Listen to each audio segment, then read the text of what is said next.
Graças a Deus, que o Espírito do Altíssimo encontre, ache espaço dentro do seu intelecto, da sua mente, da sua razão, da sua cabeça, para que ele possa trabalhar, operar, ensinar, orientar, inspirar, dirigir, conduzir, exortar a sua vida para que você tenha uma vida abundante.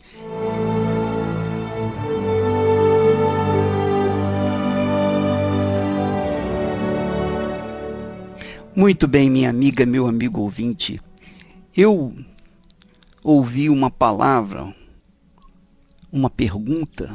Alguém me disse: bispo, a sua maneira de ser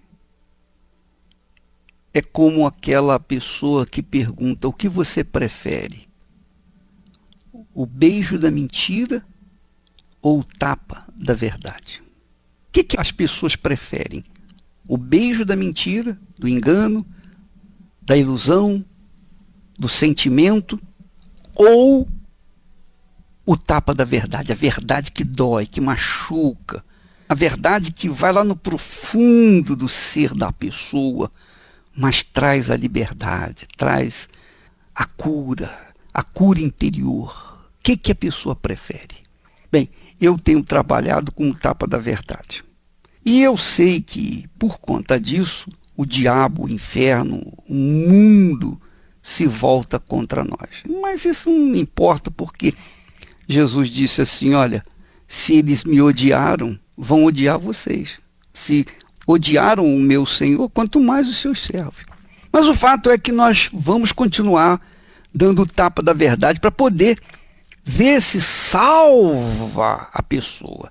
Ver se de alguma forma desperta as pessoas, a inteligência das pessoas, para que elas possam construírem suas próprias vidas mediante a própria fé, mediante a própria energia divina que se encontra dentro dela. Veja só, quando Deus disse que o meu Espírito, quer dizer, o Espírito Santo, não contenderá para sempre com o homem, ele, na realidade, estava dizendo o seguinte: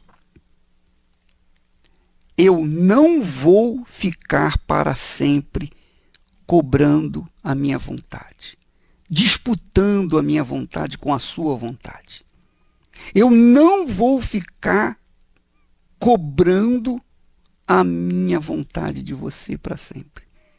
Eu vou dar a minha palavra e quem quiser obedecer vai ser abençoado naturalmente, e quem não quiser obedecer vai ser amaldiçoado, como já vinha acontecendo. Eu não vou amaldiçoar ninguém, mas a própria desobediência amaldiçoa a pessoa. É fato, é realidade, que a carnalidade humana tem impedido Deus de andar com ele. A carnalidade. Carnalidade quer dizer o sentimento, a inclinação do coração, a audição do coração. A pessoa ouve o coração, a voz do coração, ao invés de ouvir a voz de Deus. Então, por conta dessa teimosia humana, você sabe que tem gente que é cabeçuda, tal e qual uma mula. Você já viu uma mula? Você conhece mula? A mula não é um cavalo, não é como o cavalo, que você põe um freio na boca e conduz o cavalo. Não, a mula, não há quem consiga controlar, domesticar a mula. Se ela empacar, se ela parar num lugar e não quiser ir, não tem nada nesse mundo que vai fazê-la andar. Essa é a realidade. Então, quem cuida de mula tem que ter uma sensibilidade, uma hipersensibilidade para fazê-la obedecer, porque quando ela empaca, não tem jeito. Assim também é o ser humano. Quando empaca numa determinada, num determinado sentimento, não quer sair dali. Não sai dali. Então muitas pessoas vivem amarradas por esse espírito, o espírito da mula, o espírito da teimosia. E essas pessoas, você pode provar por A mais B que ela está errada, elas não vão se convencer. Só mesmo o Espírito Santo. Só o Espírito Santo para convencer essas pessoas. Se ele não convencer, não tem jeito.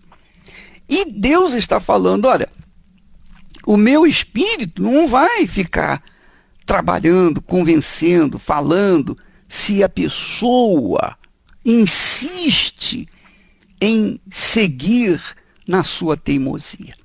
Minha amiga, meu amigo ouvinte, deixa eu falar com você uma coisa sinceramente e francamente. Você, por exemplo, é casada, né? Você é casada. O seu marido, você sabe, o seu marido tem amante. E ele nem esquenta a cabeça de você saber que ele tem amante. Porque no fundo, ele quer que você saia de casa. E ele não manda você embora de casa, sabe por quê? Porque ele vai ter que pagar 50% do que ele ganha para você. Ele não quer isso. Então, ele vai administrando essa situação. Ele faz questão que você saiba que ele tem amante. Ele faz questão que você saiba para que você tome uma decisão e saia de casa. E vá embora. É isso que ele quer. Ele não quer mais você. Ele não a ama. Ele não tem o mínimo interesse em você. Mas ele mantém a casa, mantém aquele casamento de fachada, para não perder na justiça a obrigação de dar a metade do que ele tem para você. Então ele vai levando a vida dele paralela com uma outra mulher, outras mulheres. Aí você vem na igreja e ora, ó Deus, me ajude, me ensine. Senhor, eu peço que o Senhor traga meu marido de volta. Sabe o que acontece, minha amiga, meu amigo ouvinte? Não vai acontecer nada. Não vai acontecer nada. Sabe por quê? Porque você está trabalhando errado, você está orando errado. Você está pedindo a Deus para ele consertar o marido. Mas o marido não quer nada com ele, não quer nada com Deus.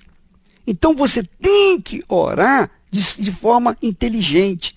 Ao invés de ficar orando pelo seu marido, ore por si. Ó meu Deus, mude o meu coração, meus pensamentos, me dê a direção, me ensine. O Espírito Santo é justamente para isso. O Espírito Santo, quando vem para nós, ele vem para nos dar orientação, inspiração, ideias, direção, para que a gente saiba como a gente vai agir diante das dificuldades, das situações que nós encontramos. Você tem uma situação, seu marido não quer nada com você, não quer nada com você. E ele mostra isso claramente, ele não dá a mínima para você. Ele mantém esse casamento só por causa de não ter que pagar na justiça 50% para você do que ele ganha. Então, ele está esperando que você saia de casa, que você vá embora, para que ele então possa ficar livre e casar com a outra, ou enfim, dar sequência à vida dele. Então, o que você tem que orar não é por ele, você tem que orar por si. Meu Deus, o que eu vou fazer? O que eu tenho que fazer? Meu Deus, Espírito Santo, me dê a direção. Qual é o procedimento? O que o Senhor faria no meu lugar? Comece a orar dessa forma. O Espírito Santo vai mostrar para você o que você tem que fazer. E aí, se você fizer, se você obedecer, então você vai mudar a sua história. Pode ser que o seu marido lá vá ser tocado depois para vir falar com você. E quando ele vier falar com você, ele vai ver uma outra mulher, uma outra pessoa, uma outra criatura. Ele vai começar a ver a beleza que você tem dentro de si. Porque quando o homem enjoa de uma mulher, e eu falo isso como homem, ele enjoa porque ela não tem nada para dar para ele mais. Nada, não tem nada, está vazia. Aí o que acontece? Ele enjoa. Mas quando o homem descobre a beleza da mulher lá no seu interior, quando ele verifica, ele confere que dentro dela há algo mais, porque a beleza da mulher começa lá dentro dela, começa nas suas palavras, nos seus pensamentos, no seu interior. É de dentro para fora. Então, quando ela é bela por dentro, ela o será também por fora. Mas se ela é feia por dentro, não adianta botar maquiagem, não adianta colocar botox, não adianta fazer cirurgia plástica, não adianta nada, porque ela vai ficar cada vez mais horrorosa. Ela tem que investir no interior dela. Quando ela investe no seu interior, quando ela tem o Espírito de Deus dentro de si, pronto. Ela vai exalar o perfume de Jesus. E o homem, o marido, com certeza vai sentir esse perfume e vai querer largar tudo que tem para ficar com ela. Ele vai começar tudo de novo. Nós vamos ouvir testemunhos de pessoas que tiveram suas vidas transformadas, que pensaram, que raciocinaram, que usaram a fé inteligente, não a fé burra, porque a fé burra quer tratar do problema, do efeito. Quando você vai no médico, o médico primeiro manda fazer um exame para ver o que você tem, para ver a raiz do seu mal. Com o exame nas mãos, então ele vai te dar o remédio certo. Ele não vai te dar um remédio para tratar do efeito da doença sem antes saber que doença você tem. É claro, a mesma coisa é a fé. Deus não vai responder à sua necessidade sem antes responder à sua maior necessidade, que é o seu interior. Quer dizer, ele não vai resolver o seu problema exterior quando a sua necessidade maior é interior. Primeiro ele vai cuidar do seu interior, para depois cuidar do seu exterior. Então é assim que funciona. Então ele cuida de você interiormente quando você o busca. Buscar-me-eis e me achareis, quando me buscardes de todo o vosso coração, de todo o vosso entendimento, etc, etc, etc. Então, quando você o busca verdadeiramente, quando você investe o seu interior nele, então ele faz uma mudança dentro de si, ele tira, ele remove todas as suas falhas, toda a sua feiura interior, espiritual, e coloca uma beleza que só as pessoas que têm percepção podem ver. E o seu marido vai ver, porque Deus vai querer trazê-lo de volta para você. Deus vai fazê-lo sentir esse perfume, ele vai fazê-lo perceber que você é uma nova criatura, uma pessoa diferente, diferenciada daquela antiga mulher. E aí, o seu marido vai se ajoelhar, vai se inclinar, vai se curvar diante de você, vai implorar pelo amor de Deus para que você fique com ele. E aí, você vai dar as cartas. Vamos ouvir testemunhos. No começo, ele era muito carinhoso, muito pronto para me atender, mas com o tempo isso foi mudando, né?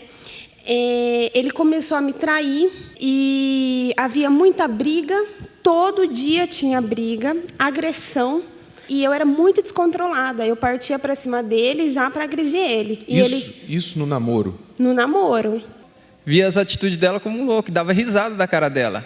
Batia nela e ainda dava risada da cara dela. Achava que eu estava certo.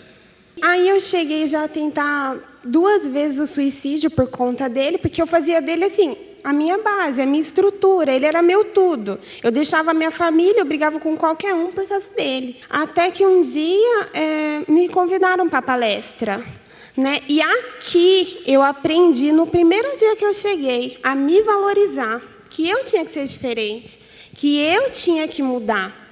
E aí eu cheguei namorando com ele, mas aí eu terminei a relação porque eu saí da palestra motivada a tomar uma decisão na minha vida.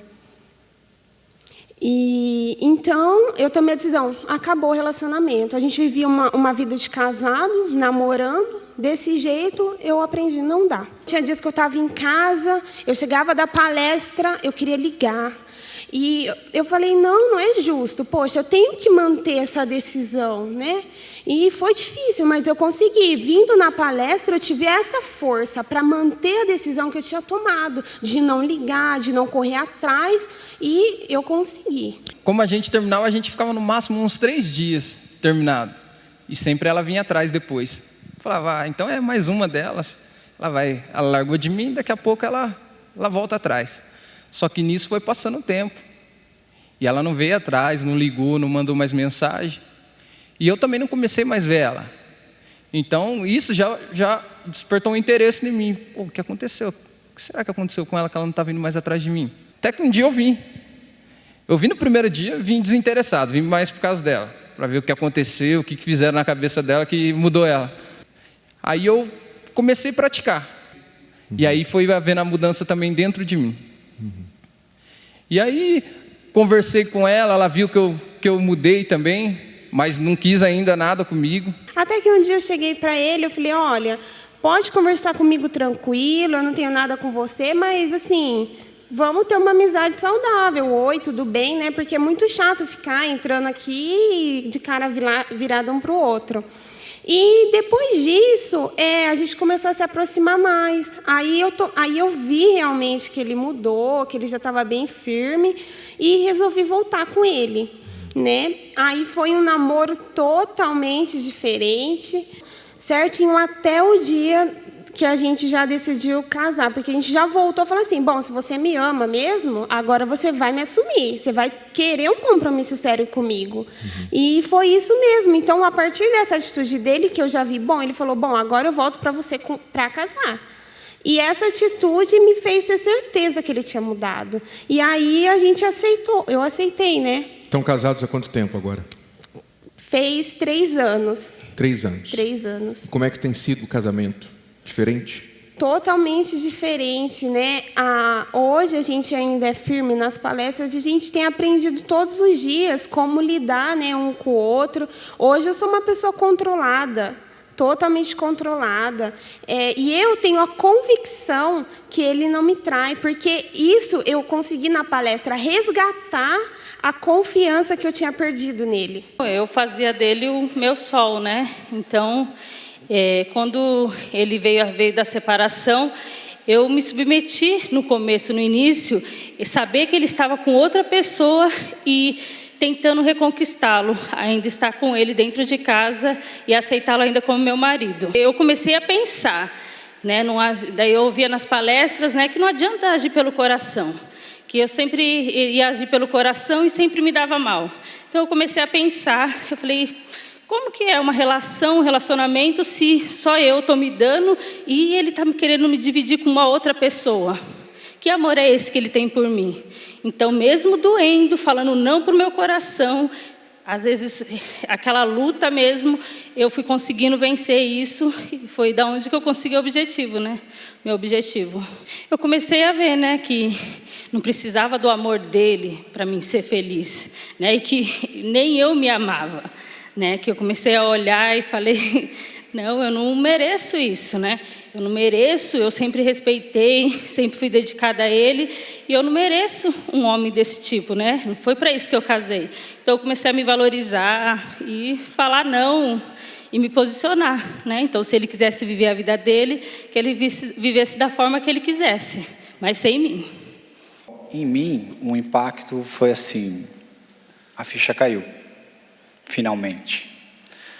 E eu me vi dormindo em um cômodo, sozinho, longe das minhas filhas, longe dela, que era a pessoa que eu amava.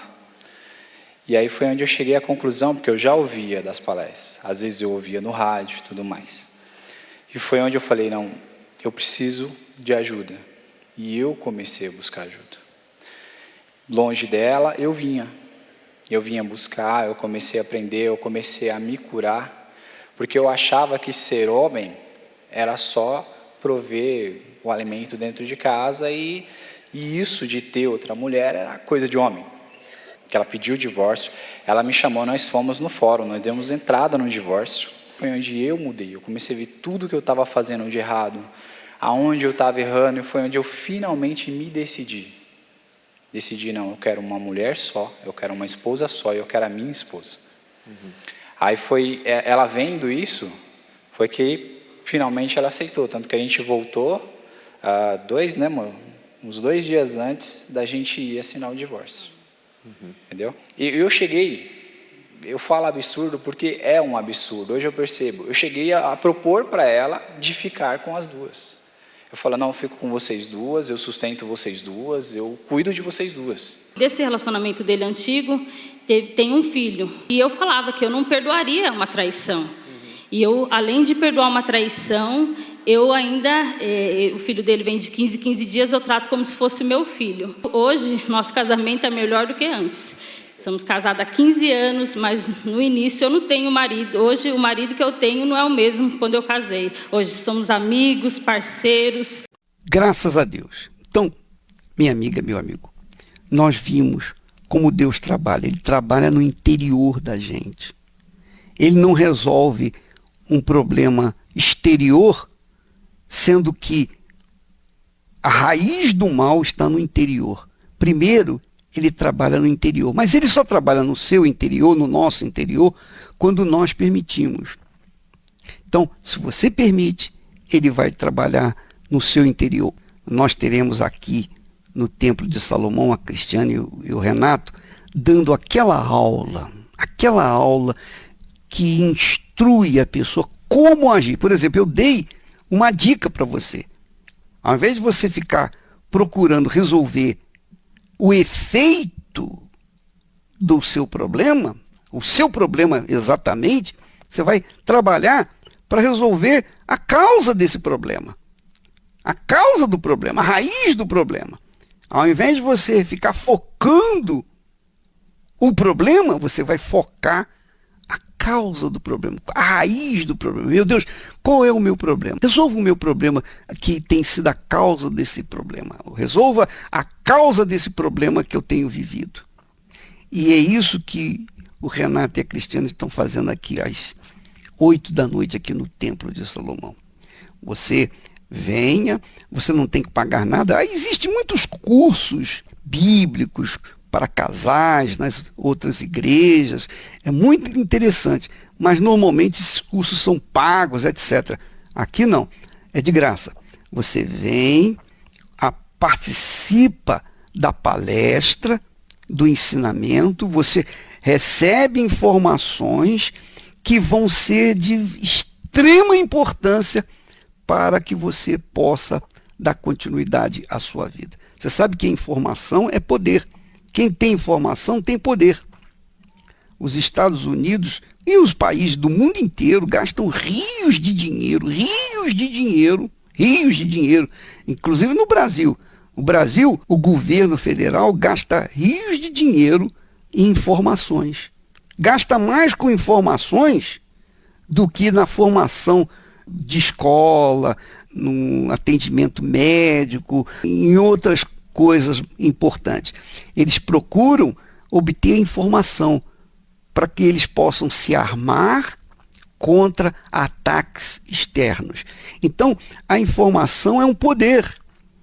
E o que o Renato e a Cristiane estão passando aqui às quintas-feiras, e também o Bispo Márcio, também aqui na Avenida Celso Garcia 499, no Brás, pela manhã às 10 horas e também às 3 da tarde, às quintas-feiras, também está fazendo a mesma coisa, passando informações que eles vivenciaram, tiveram experiência.